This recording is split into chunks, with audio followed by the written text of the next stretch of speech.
নামটি আঞ্চলিক ছাত্ৰ সন্থা আৰু হলগুৰি আঞ্চলিক ছাত্ৰ সন্থা আৰু ৰামগুৰি আঞ্চলিক ছাত্ৰ সন্থাই আজি ধুবৰালী নামটি চাৰিআলিৰ পৰা চামগুৰি সংযোগী যি পথৰ যি জৰাজীৰ্ণ অৱস্থা তাৰ চিন্তাত আজি আমি এই পথ অৱৰোধ কাৰ্যসূচী আমি ৰূপায়ণ কৰিছোঁ আৰু আমি অত্যন্ত লজ্জিত আৰু আমি চিন্তিত আৰু লগতে আমি শংকিত।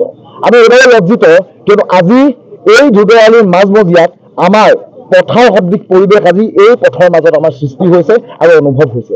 আৰু দ্বিতীয়তে আমি অত্যন্ত চিন্তিত, এইভাৱে চিন্তিত কিয়নো ইয়াত মন্ত্ৰী আৰু বিধায়কৰ আগমনেহে বিভাগীয় কৰ্তৃপক্ষ আৰু অসম চৰকাৰক এই ধুবৰালীটোৰ উন্নয়নৰ কথা মনত পেলায়। আৰু তৃতীয়তে আমি শংকিত, আমি এইভাৱে শংকিত কিয়নো বিভাগীয় কৰ্তৃপক্ষ, অসম চৰকাৰৰ বিশেষ বিষয়ববীয়া আৰু লগতে দুৰ্নীতিগ্ৰস্ত ঠিকাদাৰৰ মাজত যি বুজাবুজি, এই বুজাবুজিয়ে ধুবৰালীৰ যিটো অৱস্থাটো এটা ক্ষতিকাৰলৈ পৰিৱৰ্তন কৰিছে।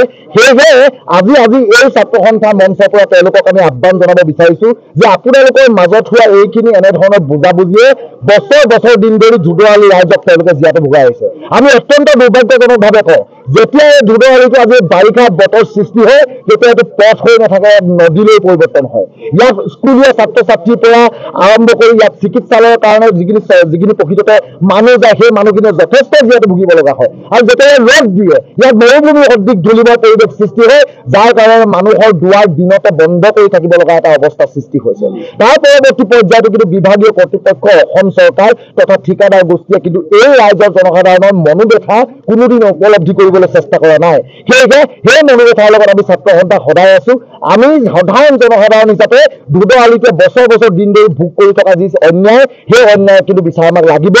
আৰু আপোনালোকক জনাওঁ যে ইতিমধ্যে আমি বিশেষ সূত্ৰত পমকেদি আমি ধৰিব পাৰিছোঁ যে ইয়ালৈ ইতিমধ্যে ৰিপেয়াৰিঙৰ কাৰণে, পুনৰ নিৰ্মাণৰ কাৰণে 80 লাখ টকা ধাৰ্য হৈছে। কিন্তু আমাৰ প্ৰশ্ন আছে, সেই 80 লাখ টকা প্ৰকৃততে ধন ক'ত সৰকি হ'ল আৰু সেই 80 লাখ টকা ধনৰ আজি এই পৰ্যায়ত কি হ'ল, এই সম্পৰ্কত আমি তেওঁলোকৰ পৰা আমি আচলতে তথ্য বিচাৰিম আৰু আমি জানিব বিচাৰিম যে তেওঁলোকৰ ফালৰ পৰা ধুবৰালীটো নিৰ্মাণৰ কাৰণে কেনেধৰণৰ কিছুমান পদক্ষেপ লৈছে। ধন্যবাদ।